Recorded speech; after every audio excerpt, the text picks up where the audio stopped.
Ilang grupo ng manggagawa nagpetisyon na itaas sa 1,100 pesos ang daily minimum wage sa Region 3 ayon sa Wage Board.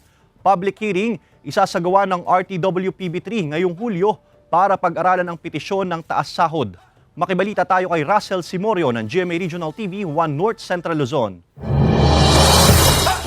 Ang pagsasaka ang nakagisnang trabaho ni Mang Rogelio mula sa lalawigan ng Aurora. Ang maliit na kita ang ipinambubuhay niya sa kanyang mga anak. Bukod sa kanyang edad, hindi rin nakapagtapos ng pag-aaral si Mang Rogelio, kaya hirap makahanap ng trabaho at kung may mahanap man, maliit naman ang sweldo. Kapag maghahanap ng trabaho, kailangan punta ka pa ng ibang lugar sa Maynila. Wala naman dito sa Aurora ang trabahong mapasukan, kakaunti lang.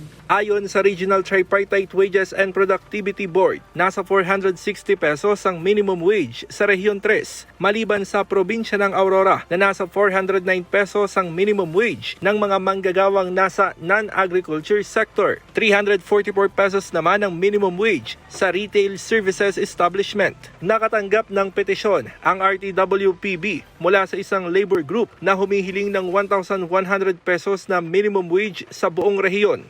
Kahit wala actually itong petition na to, nakakalendar na yung aming mga activities for the minimum wage review sa region. Ayon sa RTWPB, marami ang dapat isaalang-alang sa usapin ng wage increase, kabilang ang socio-economic condition ng rehiyon. Pero nakatakda pa rin silang magsagawa ng public hearing ngayong Hulyo kasama ang mga stakeholders. Ang practice din natin dito sa Region 3, umiikot kami dito sa 7 probinsya ng region and then we conduct public consultation kaagad. After that, we will be conducting a public hearing.